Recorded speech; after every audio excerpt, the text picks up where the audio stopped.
like you're standing lefty.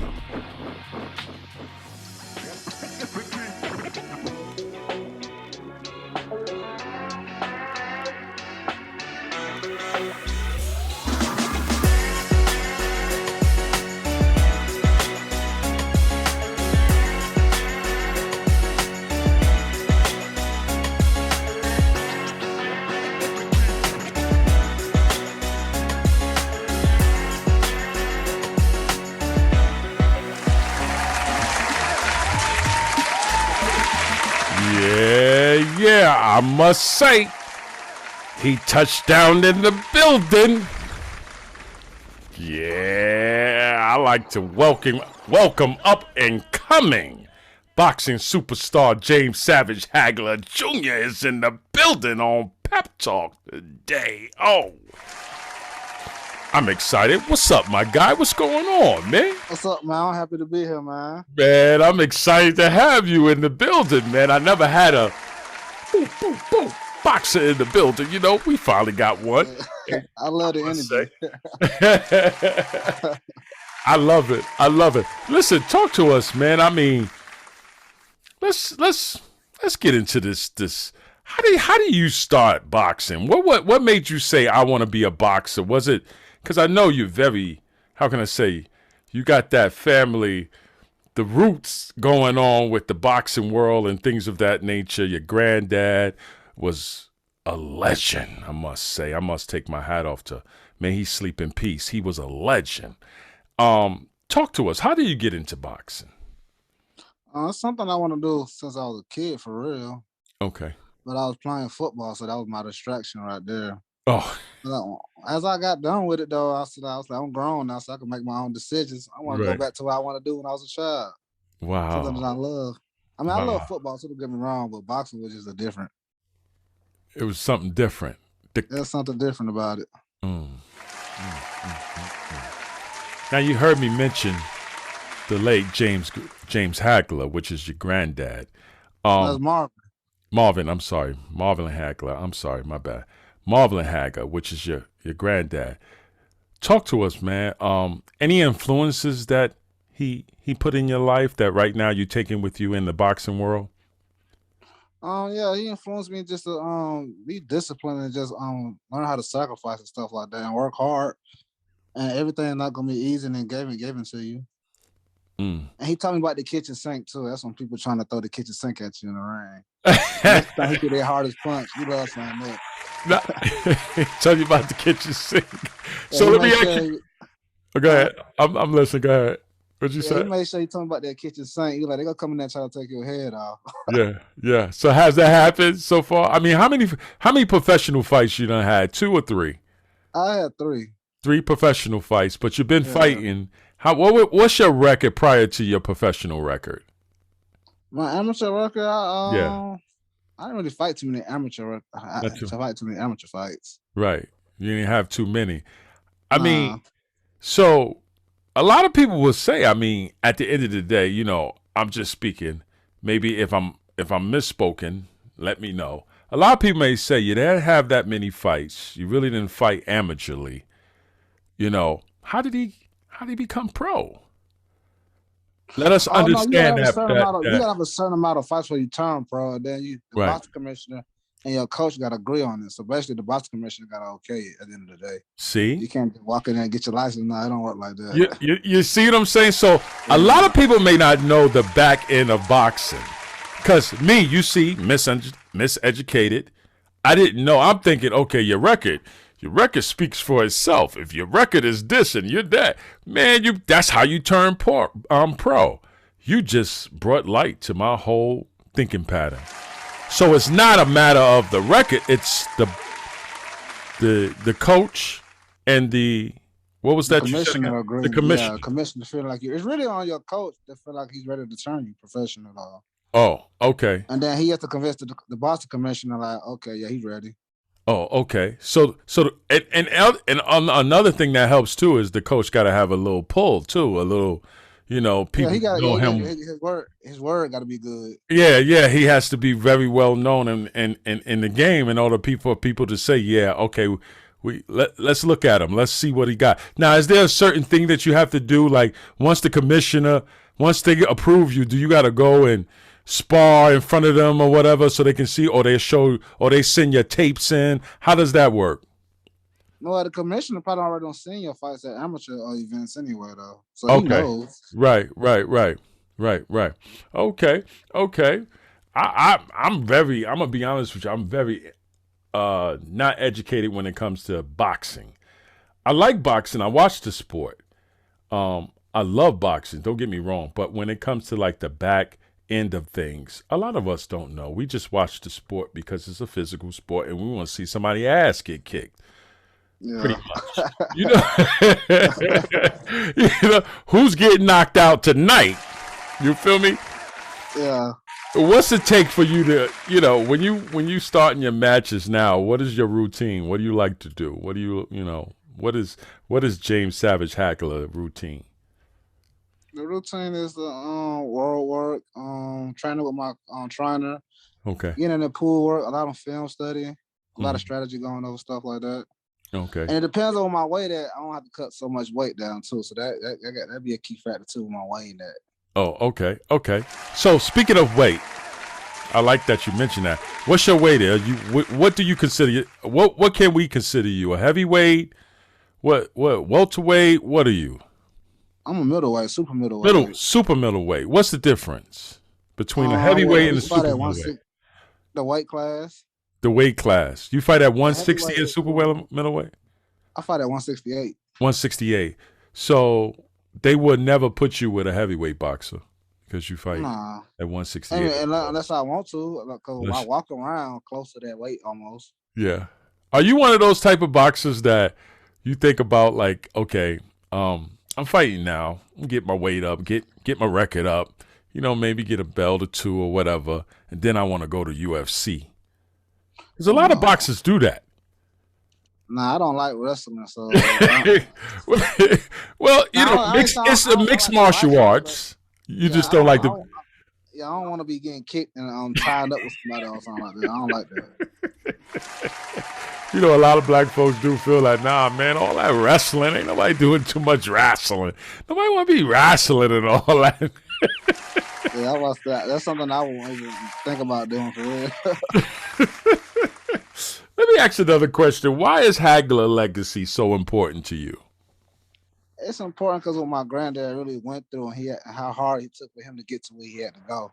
Right. And plus, he's the greatest middleweight of all the time, so that's something we got to uphold. Yes. He just passed away. Most definitely. Yes, he is. He most definitely is. He held his own in that boxing ring, man. It took him it was very hard for him to get like that too, though. So now, was he a southpaw? Yeah, he fought southpaw. You fight southpaw? I do. You do. Since you, how can I say? So, let me just say, fighting southpaw is basically like being flat-footed, right? Or lefty. Nah, it's just lefty? It's just jabbing with your left hand. Jabbing with your left hand. See? I mean, jabbing with your right hand. I mean, your right hand. See? Yeah. I don't know much about boxing. I'm just. Nah, that ain't flat-footed. That ain't not the flat-foot thing. I don't know why I'm thinking like when you stand on a southpaw stand, it's like, how can I say, like, you're standing lefty, because I'm a lefty. I'm all the way. That'll be your stance. That would be my stand. Okay, so it's different. Okay. It's different. But see, I'm not a lefty, though. I'm a right-handed person. But you can fight. Well, as a fighter, you're supposed to be able to fight lefty or righty, right? Nah, everybody fights like if you right-handed, you'll fight orthodox. If you left-handed, you'll fight southpaw. But mine is backwards. Okay. See, I didn't know that about boxing. See, a lot of stuff I don't know about boxing. I'm gonna be honest with you. Okay, Leslie is here. Thanks for stopping by, Leslie. Thanks for stopping by. I appreciate you. Let me just put you up here in the queue. Oh, my bad. Got to get her to sign back in. Yeah, I gotta get her signed back in. I didn't mean to do that. But I'm thinking the stance, the southpaw stance, they are all the same. Like, that's a part of the boxing. We know it's a part of the boxing, but I'm thinking, okay, if you stand flat-footed, that's a southpaw stance. And I didn't know. Nah. I didn't know that. I didn't know that. I'm sorry. I didn't know that. I was miseducated. But it's cool. It's cool. That's why we're here talking to you. You're the professional. You are the professional. Talk to us. What are you looking to accomplish in turning pro? What is your goal? The main goal is to get one of them belts to be a world champion. Okay. And I kind of want to change the game too a little if I can, or spark somebody to do it. Just make fighters be more business savvy, like kind of like Floyd. Because we can't do it. People are just lazy. They don't want to do it. Right. Because the more you do that, the more money you put in your pocket. You have to pay everybody around you all the time. Ooh, yeah. Now, is it hard for you to get fights now? No, it's not. It's not hard. It's just that's not the hard part. The hard part is making sure that the promoter want to pay you, making sure you pick the right opponent, how much you got to pay your opponent. That'd be the hard part. The hard part is not getting the fight. It's just the money you got to buy. You got to buy into the fight. Basically. You're not signed. You're independent like I am. You got to buy your way into a fight. Wow. So do you have any upcoming fights right now? I got one scheduled for February. February? I haven't got a date yet, but that's about the time prior, probably at the end of February. Okay. So what do you know about your opponent? Is it safe to say that? Can you speak about that? Well, I just fought my opponent. I got disqualified for holding, so I got a rematch with him. Oh, so you was holding. You don't like wrestling, but you sitting up there holding, man. Come on, man. Yeah, man, come here fighting like a UFC.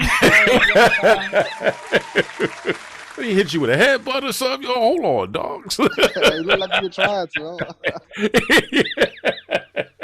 I know how them fights can be. Hold on, dog. Oh, whoa. Hold on, ref. You didn't see that? The crazy thing, but the ref told him, like, this not no street fight. So I don't know why he got mad at me for just tying them up and holding them, trying to get them to calm down. Man, and this right here. winning the whole fight. You was winning the whole fight? Yeah, I only got hit twice throughout the whole 4 rounds. Let me ask you a question. So, if you know you win in the fight, I don't know if this is a dumb question, but if you know you win in the fight, because in a fight, you really don't think about nothing but trying to, accomplish a win, whatever, knock out, whatever it is. In your mind, you wasn't saying, okay, if I hold, I might get disqualified. You must have had 3 of them. He told you 3 times? No hold? I think he did. I never heard nobody see your mind. Yeah, like I didn't think he was gonna really stop the fight. I'm like, I'm winning, so why would he stop the fight for holding? Yeah, for holding. See? Yeah, I could understand taking points. Only thing he took like 1 point from me. Did he warn you about holding? Yeah, he kept telling me he said he was gonna take points off. He never said he was gonna disqualify me though. But you able to get the fight back? Yeah, I made sure that was the first thing on my list. That's what I did. Like that Monday, I went to the promoter, Jim. I was like, I need him back in the ring. He was like, okay, we're gonna get him back for you. You're gonna knock him out this time, I bet. Ain't no more holding. This time I'm gonna finish what I started. Yeah, that's right. Ain't no more holding. This what we see right here behind me. This shoe right here in the back, right here fighting. Yeah, what fight was that? That was in March. That was in March. Yeah. Man, you was now you was that was the kitchen sink you was giving him. I seen his blows, but he was getting the kitchen sink in there. You know what I mean? Actually, actually, matter of fact, this dude here, I hit him more than I hit that dude right there, though. You did? Yeah. Did you knock him out, this dude, in March? Was that a knockout or was just... that wasn't a knockout. He was actually tough, no. Yeah. Like, he was, them punches, he stood them well. Okay. Do fighters get nervous when they go in the ring? Do you get nervous? Everybody be nervous walking in the ring, yeah. But once you get in the ring, it goes away. Oh, okay. So, what's your walk-in music? What do you like to walk into? It really varies, though, but I like Future, though, for real. Ooh, Future. That's my favorite rapper. That's pretty much one of the rappers I'm going to be honest with you, he's on my bucket list. I wouldn't mind interviewing Future. I think that... Yeah, that's my favorite rapper too, Future. Yeah, and I like Future, man. I like Future. Future dope. So Future, do you train to his music? Oh yes, train to it, spar to it. Yeah. I'm on my car. I listen to Future every day. That's why I come out. He get me hyped for real. Look at that. I love it. If you just tuned in, man, we got James Savage Hagler Jr. in the building on Pep Talk. We kicking it. Let me ask you a question. The middle, Savage. Where'd that come from? I Talk to actually us came about from that. my first amateur fight. First amateur fight. My first amateur fight, man, I fought like a savage in that fight for real. That was my first fight, my first boxing match ever. I had like 6 months to prepare for that fight. I fought Uh-huh. in the Golden Gloves. Matter Yeah. of fact, it was a championship round. Wow. Wow. And you fought like a savage. Yeah, so after the fight, they were like, "You was in there like my coach back then in Montgomery was like, you was in there fighting like a savage." Wow. So that's something I just said. I'm gonna just stick with that, man. I see. If you just tuned in, man, you know, partial of this is audio, and a lot of people can't see the visual, man. He got the chain on that says Savage, man. This dude, man. Oh I yeah. see it. I see it. That's dope. That's definitely dope. Talk to us, man. You, in your spare time, you work with the youth. Tell us about that. Tell us about working with the youth. Oh, yeah, I've been doing a lot of youth projects. I know before my coach passed away, rest in peace, Coach Floyd. We were starting a boxing program at the Y for Okay. like the younger kids and stuff, teaching them how to box. Okay. Okay. That's something I was doing before he passed. And I did a Man, he's football such a beast. league with my business partner too as well for flag football league. Okay. Okay. And And right now we actually working on a tour to talk about hands up, guns down, go to different schools and stuff like that. ooh, big, And nice. try to tell them like it's a different avenue. If y'all scared, if y'all picking up guns because y'all scared to fight, come to the boxing gym and learn Uh-huh. how to protect yourself. Yeah. Instead of giving folks a 2-for-1 special. Look at that. That's what I'm talking about. I mean, it's important. Don't you think it's important? I mean, at the end of the day, with so much gun violence and things going on in the world and different towns and cities where kids are losing their lives to gun violence, I would I would love to see a bunch of gyms open up where these kids can actually. You want to spar? You want to really get it in? Let's do it in the ring because that's where you should be holding it at. You got something against each other? Settle it in the ring instead of taking somebody's life with a gun or going to get a gun. I think that's where it should be held at. Yeah, that cause most folks are scared to fight. They're scared to take a butt whooping and be Yeah, embarrassed. They might yeah, scare them, oh, you gonna beat me up. yeah, But yeah. learn how to fight then. Why would you go pick up a gun? Now you killed this man and now your life going away too. So we Exactly. got one funeral and one free me shirt. That's That's why I call exactly that just a 2-for-1 special. 2-for-1 special. I like that though. I gotta give a hand clap to that one. I like that. It is a 2-for-1 special, and it's sad that's how we have to explain it in that way, but it's sad. It's really sad. Talk to us, man. So you in the boxing now. You got uh 2-0, right? Your record Yeah. is 2-0. Well, Um I say 3-0 because I didn't get beat in that fight. okay, well, let's count it then. Three, yeah. I'm 3-0 because they robbed me on that one. So now he gonna get his I butt, didn't but you get gonna beat get up your three stop, so back. that's why I said that. Yeah, yeah, yeah. I'm so what in the future is there anybody that you can see right now that you will want to fight that can that you feel you can get the belt from? Let me see. I don't know. Might That's be one of them Charlo brothers ooh, at 168. They got to go through my dog Boo Boo first, though. they gotta go through what? My dog Boo Boo, Demetrius Andrade. Oh, okay, okay. I be working. I be training with him sometime. Oh, you train with him? Okay, cool, cool, cool. That's another thing y'all do a lot too. Pickup fights, training, right? Like you'll train with Yeah, other boxers to get them in shape, and it keeps you more sound, right? yeah. Then you can just work on their strategy and stuff too, though. Yeah. How many boxers you would say you have done that with that's well known since I just since you've really been been around? with Demetrius right now. Demetrius? Okay, That's the only okay. person I've been. That's the only person I've been working with. What's his personality like? How is he? He cool? Demetrius real cool. He cool and he real humble dude. His dad is hilarious. Yeah. Demetrius real cool and humble dude. He worked very hard, so I witnessed his training sessions and stuff like that.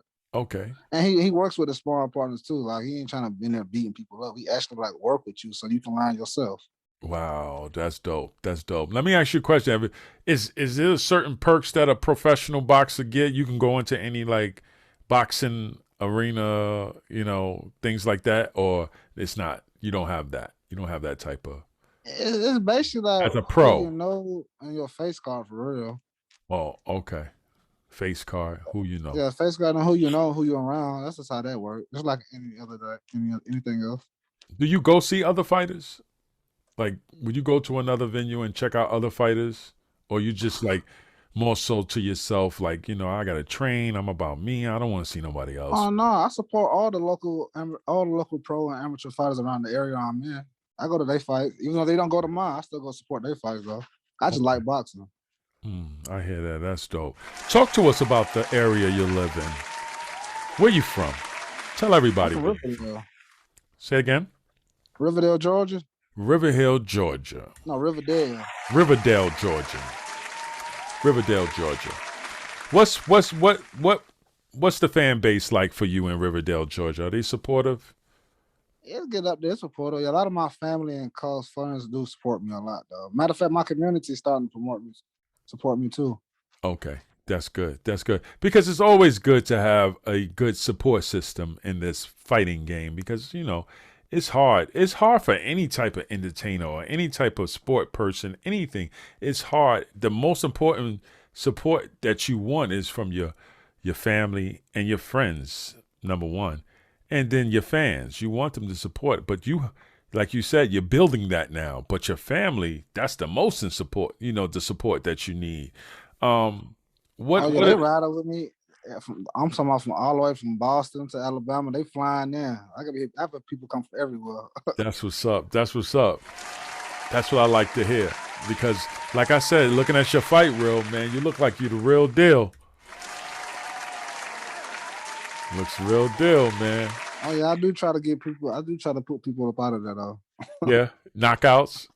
I do be going for those, yeah. You be going I for the like to knock. fight. I'm a fighter, man. That's something I need to. I be having to work on too. Be more about boxing instead of trying to fight though. But it is what it is. At the end of the day, to me, it's a fight.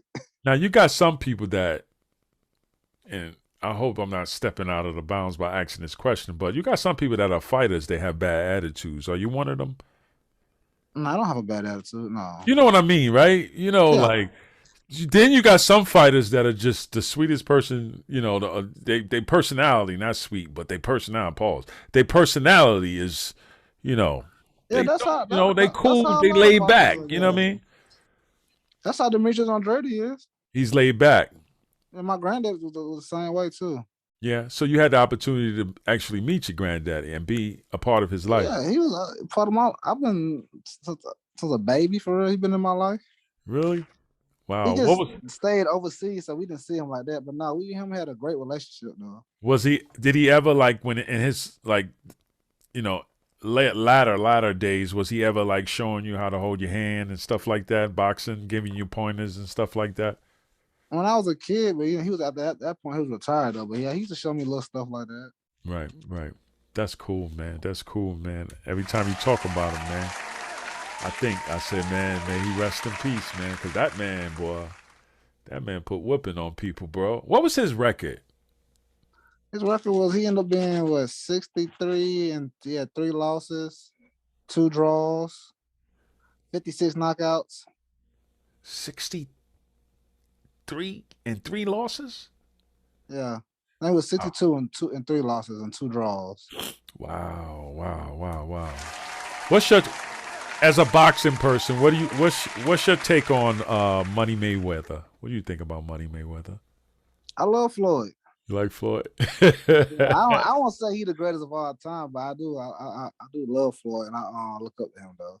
Yeah, I yeah. like how the way he got people like these boxers about thinking about like being independent and stuff like that. That's what I was talking about. Being independent. Be more intact with your business and stuff like that, so you won't get robbed like a Holyfield or a Mike Tyson. Wow. Yeah. Floyd a good businessman though. He did it the right way. Yeah, yeah. And you sound like you're about to do it the right way too, because you're saying, listen, I'm not out here trying to get robbed. I'm trying to get to the top, but I don't want to get to the top and be robbed. You know what I mean? Because at the end Yeah, of I the don't day, want to be broke and looking crazy. Or somebody taking care of me. I'll try to go get something. They'll be like, oh no, you owe me this and that. I ain't trying to deal with them headaches. yeah, yeah, yeah, most definitely. I agree with you 100%. What type of advice would you give someone who wants to follow in your footstep? I'll tell them to really work hard, stay disciplined, make sure you get a good team behind you. Don't try to do this by yourself put your career in somebody else's hand. Build it on your own. Get your own team, get your own manager, get you a business partner, and like build outside the ring and not just in the ring. That's great advice. That's great advice. James Savage Hagler Jr., what's next for you, man? Tell everybody what's next. What's next for me is make sure I get this knockout in February, get this hands up, guns down tour going, and get a TV debut next year. That's what my goal is. Ooh, TV debut. Speak those things into existence, and you're gonna have it. We see great things for you, man. If anything, I know definitely, if you keep on the journey and you keep God first, man, everything that you want, He's gonna bless you with. He's gonna bless you with. One more question before we close out. I have one more question. If you was, let's just say, if you was to fight someone like you said that has a belt, would you try to knock him out in the first round? Is that your mission, or strategy? Would it be more strategy than anything? No, it'd be a strategy. Okay. Because that first round knockout might not come. Then I'm tired. Now you're tired. Now, are you in shape right now? Would you say you in tip-top shape? I won't say tip-top shape. You still got some work to do? Yeah. Yeah. I definitely appreciate you stopping by though, man, James, man. You came by at a great time because we're watching you, we're following, we're seeing everything you're doing. I'm gonna stay in tune to what you're doing because I like the newcomers. I like to talk with the newcomers because at the end of the day, the newcomers is what paving the way. You know what I'm saying? And your future is definitely bright, I must say, man. I see your boxing reels. I see what you're putting in. That work speaks for itself, man. That work definitely speaks for itself. Appreciate it. Definitely do. Let everybody know where they can find you at, follow you at on social media, website, all your platforms. Drop it for everybody, man. All my platforms are very simple. All you gotta do is type in James Hagler Jr. That's on Facebook. That's on Instagram. That's even my business page. Okay, that's dope, man. Once again, man, I really definitely want to thank James Hagler for stopping in the building today, man. He came and displayed his greatness. He came to Pep Talk, let us know about this up-and-coming fight he got in March, right? Yes, sir. Yeah. Stay tuned, man. Go check him out on his website. Go get all that great material that you can see him. Go follow him, man. He's a great fighter, man. Up-and-coming fighter. James Savage Hagler Jr. was in the building today on Pep Talk. Another dope segment. Thanks for stopping by.